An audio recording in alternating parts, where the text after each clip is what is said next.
Let me begin this evening by expressing my gratitude to the American people for your outpouring of love and support following the assassination attempt at my rally on Saturday.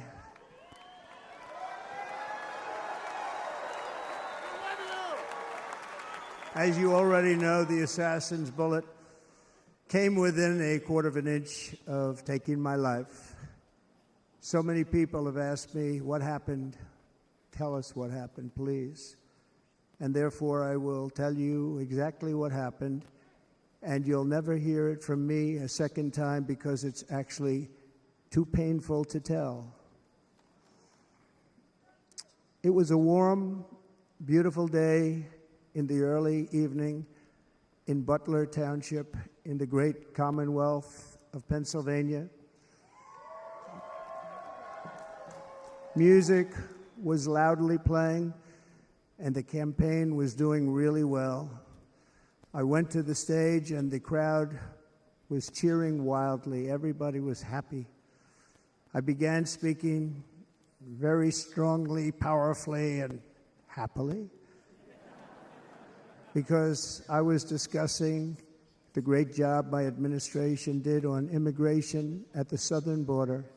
We were very proud of it.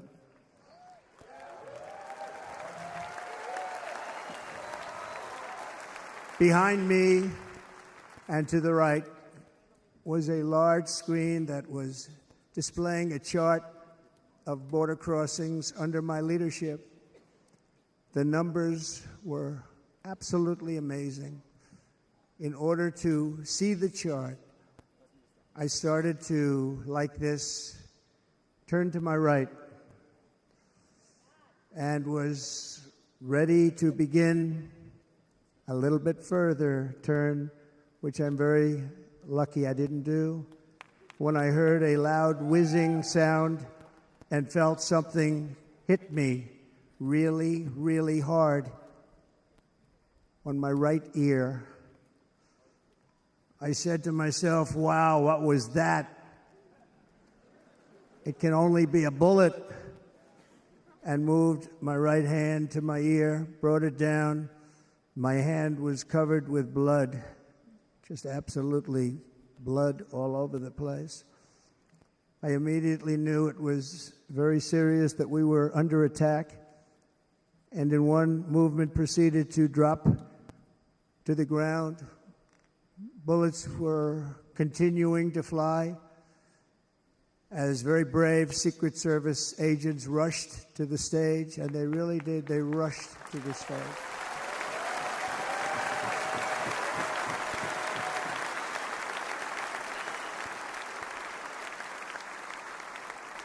These are great people at great risk, I will tell you, and pounced on top of me so that I would be protected. There was blood pouring everywhere, and yet, in a certain way, I felt very safe because I had God on my side. I felt that.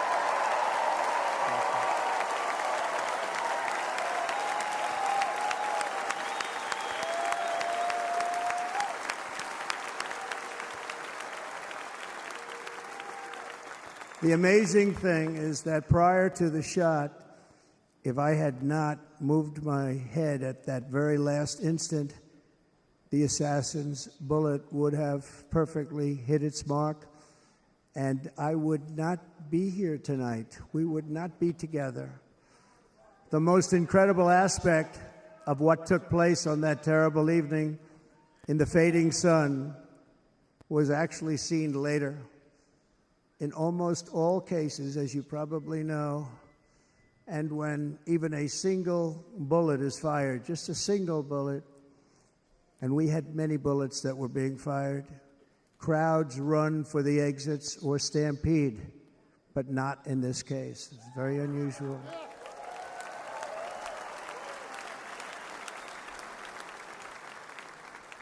This massive crowd of tens of thousands of people stood by and didn't move an inch. In fact, many of them bravely but automatically stood up looking for where the sniper would be. They knew immediately it was a sniper.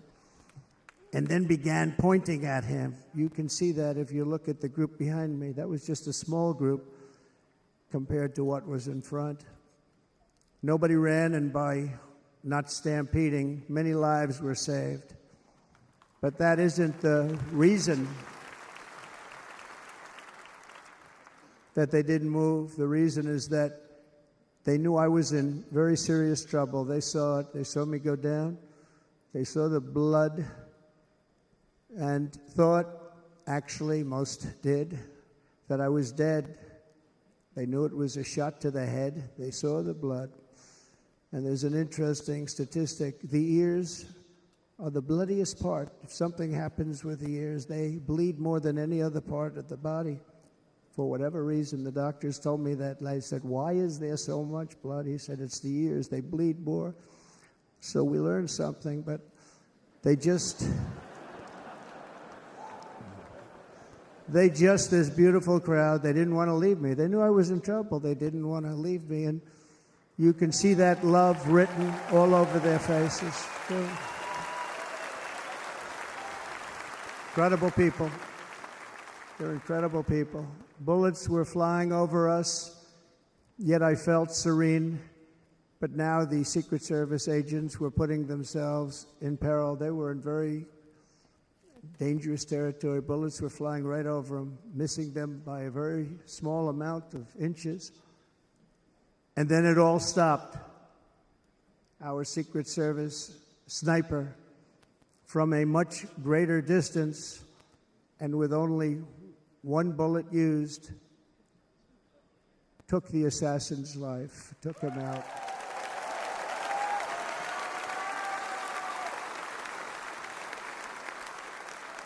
I'm not supposed to be here tonight.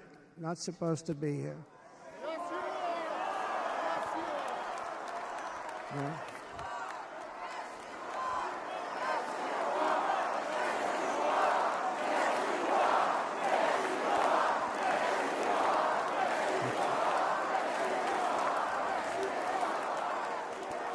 Thank you. But I'm not. And I'll tell you, I stand before you in this arena only by the grace of Almighty God.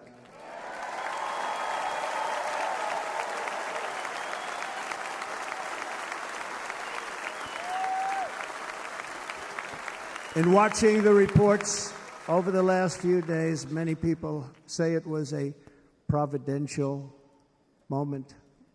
Probably was. When I rose, surrounded by Secret Service, the crowd was confused because they thought I was dead, and there was great, great sorrow. I could see that on their faces as I looked out. They didn't know I was looking out. They thought it was over. But I could see it, and I wanted to do something to let them know I was okay. I raised my right arm, looked at the thousands and thousands of people that were breathlessly waiting, and started shouting, "Fight, fight, fight."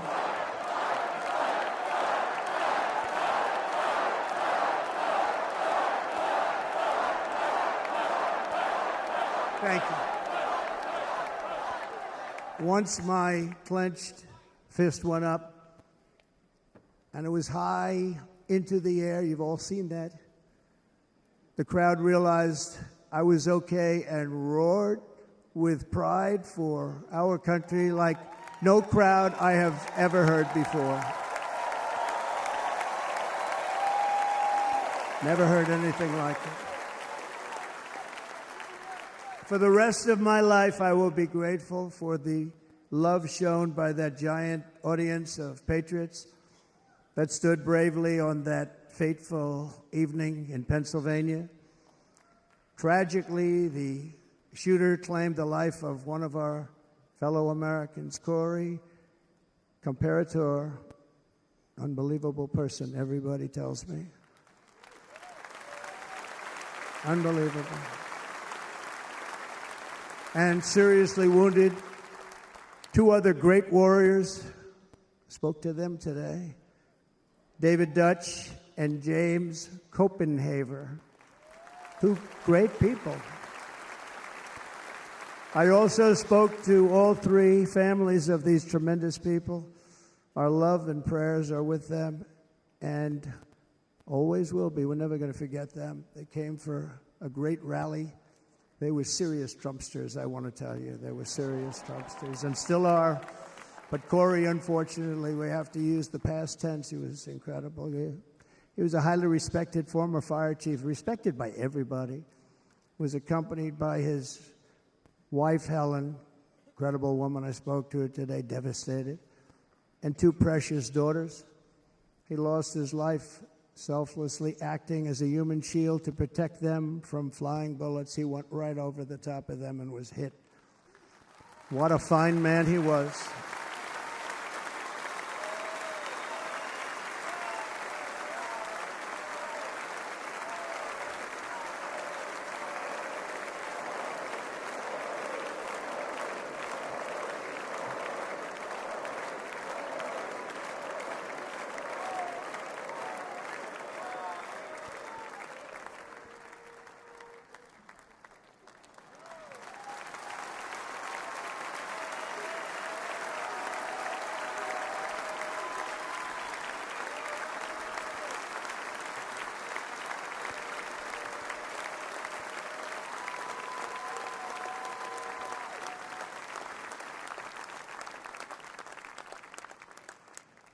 I want to thank the fire department and the family for sending his helmet, his outfit, and it was just something, and they're going to do something very special when they get it. But we did something which cannot match what happened, not even close. But I am very proud to say that over the past few days, we've raised $6.3 million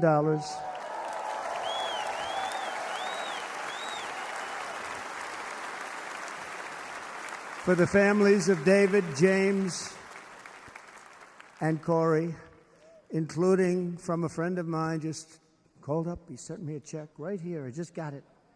$1 million from Dan Newland. Thank you, Dan.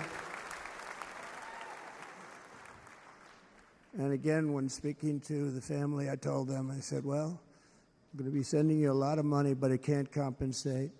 They all said the same thing. You're right, sir. We appreciate so much what you're doing, but nothing can take the place in the case of Corey. And the other two, by the way, they were very, very seriously injured, but now they're doing very well. They're going to be okay. They're going to be doing very well.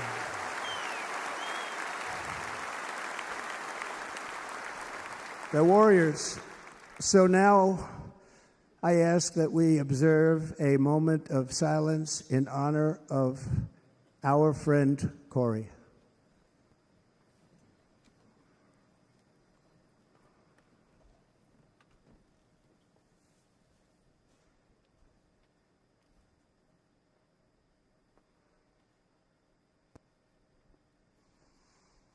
There is no greater love than to lay down one's life for others.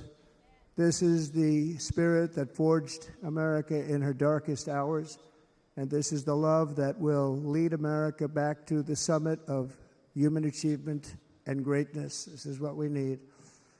Despite such a heinous attack, we unite this evening more determined than ever. I am more determined than ever, and so are you. So is everybody in this room.